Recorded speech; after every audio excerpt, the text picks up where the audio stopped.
கடுகு போட்டு நான் கடுகு இது நல்லா இதாகி போச்சு. இப்போ வந்து வெங்காயத்தை போட பாருங்கள் சொய்யின்னு சவுண்டு வரும். இப்போ வந்து இதெல்லாம் கிளறிட்டு இப்போ தக்காளி வெங்காயம் 2-3 நிமிஷம் ஆஃப் பண்ணிட்டுனா இந்த ஸ்மெல் அப்படியே சூப்பராக இருக்கும்.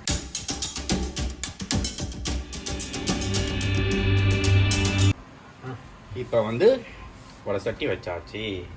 இப்போ நம்ம வந்து கேபேஜ் பொட்டேட்டோ கறி பண்ண போகிறோம். அதனால் எண்ணெய் ஊற்றிக்குவோம்.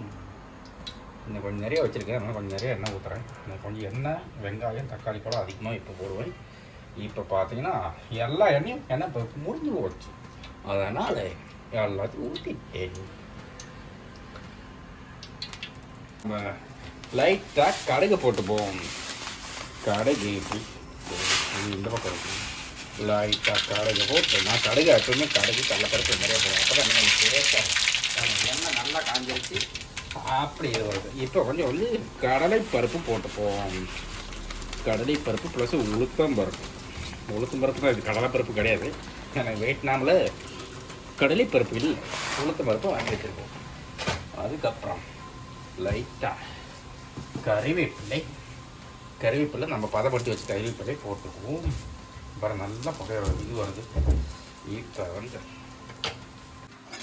இது நல்லா இதாகி போச்சு. இப்போ வந்து வெங்காயத்தை போட பாருங்கள் சொய்யின்னு சவுண்டு வரும். ஏன்னா அந்த அளவுக்கு அதை லைட்டாக லைட்டாக டாஸ் பண்ணணும். அப்படி பண்ணிட்டு இது வந்து கொஞ்சம் கோல்டன் ப்ரௌன் கலர் வர வரைக்கும் என்ன பண்ணணும், இதை கிளற வேண்டும். இப்போ வந்து இந்த வெங்காயம் லைட்டாக கோல்டன் ப்ரௌன் கலர் வந்துடும். இப்போ என்ன பண்ண போகிறோம்னா கட் பண்ணி வச்சுருக்க தக்காளியை இதில் போட்டுருவோம். இது போட்டு இது அப்படி மிக்ஸ் பண்ணி இதுக்கு மேலே இது பண்ணணும். இது கொஞ்ச நேரம் சாட்டே ஆகட்டும். அதுக்கப்புறம் நம்ம இது பண்ணுவோம். இப்போ வந்து இதெல்லாம் கிளறிட்டு இப்போ தக்காளி வெங்காயம் எல்லாம் நல்லா மிக்ஸ் ஆகிடுச்சு. இதுக்கப்புறம் என்ன பண்ணுறதுன்னா நம்ம ஆயுர்வேத முறையில் இடித்து வச்ச இஞ்சி பூண்டு பேஸ்ட்டை லைட்டாக போட்டுருவோம்.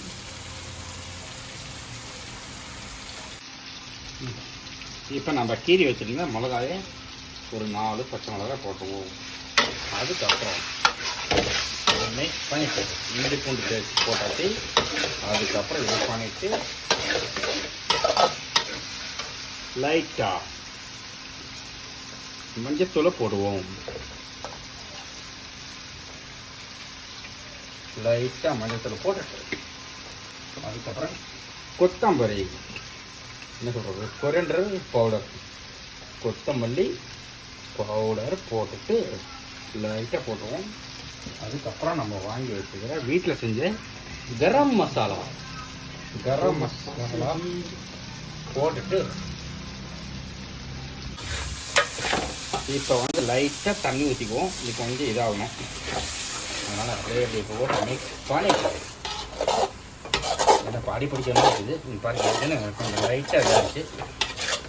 ரொம்ப இதோட லைட்டாக தான் வந்து அதுக்கப்புறம் என்ன பண்ணோம்னா நம்ம வீட்டில் செஞ்ச சும்மா மசாலா இதெல்லாம் ஆல் டுகெதர் மசாலா, கர்நாடகா மசாலா இதை அப்படியே லைட்டாக போட்டிங்கன்னு அப்படியே இப்போ சில்லி பவுடர் மாதிரி இருக்குது. நான் chilli powder Kashmiri chilli powder ஏதாவது ஒரு சில்லி பவுடர் போகலாம். ஆனால் இது வந்து எல்லாமே மிக்ஸ் டுகெதர், நோ ப்ராப்ளம். இப்போ வந்து இதெல்லாம் பாருங்கள் அப்படியே இப்போ ஸ்டிக்கிற சரியான வாசம் வருது. எல்லாம் மசாலா போட்டாச்சு. இப்போ வந்து என்ன பண்ண போகிறோம்னா நம்ம கட் பண்ணி வச்சுருக்கிற கேபேஜ் முட்டைக்கோசை இதெல்லாம் போட போகிறோம். ஏன்னா நம்ம கொஞ்சம் நிறையா குவான்டிட்டி இருக்குது. இப்போ எவ்வளோ குவான்டிட்டி இருக்குதுன்னு பார்த்தீங்கன்னா இப்போ வந்து இது கொஞ்சமாக சின்னதாகிடும்.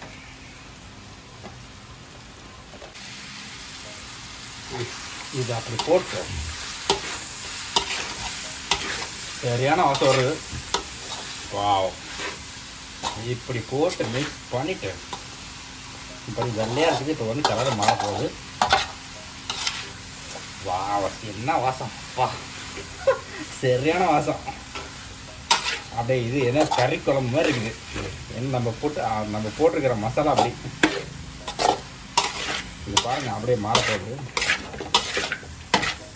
அப்படி இப்படி போட்டு இப்படி கிளறிட்டு கொஞ்ச நேரம் ஒரு 5 நிமிஷம் அப்படியே வேக வச்சுட்டு அதுக்கப்புறம் உருளைக்கிழங்கு போட்டு மிக்ஸ் பண்ணி கொத்தமல்லி போட்டு அப்படி எடுத்து சப்பாத்தியோட சாப்பிட்டா அப்படி இருக்கும்.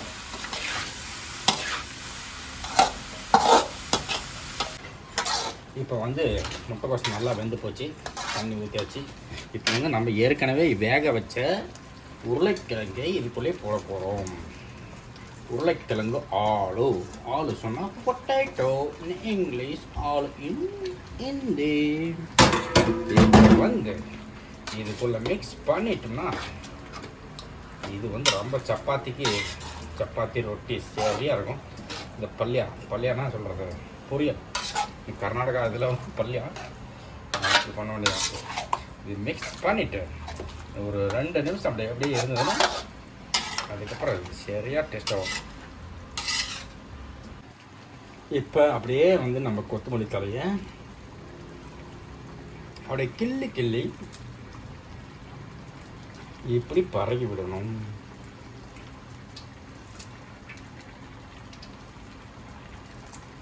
சின்னதாக போட்டால் நல்லாயிருக்கும். இப்படி போட்டாலும் நல்லாயிருக்கும். இது ரொம்ப டேஸ்ட்டாக வரும்.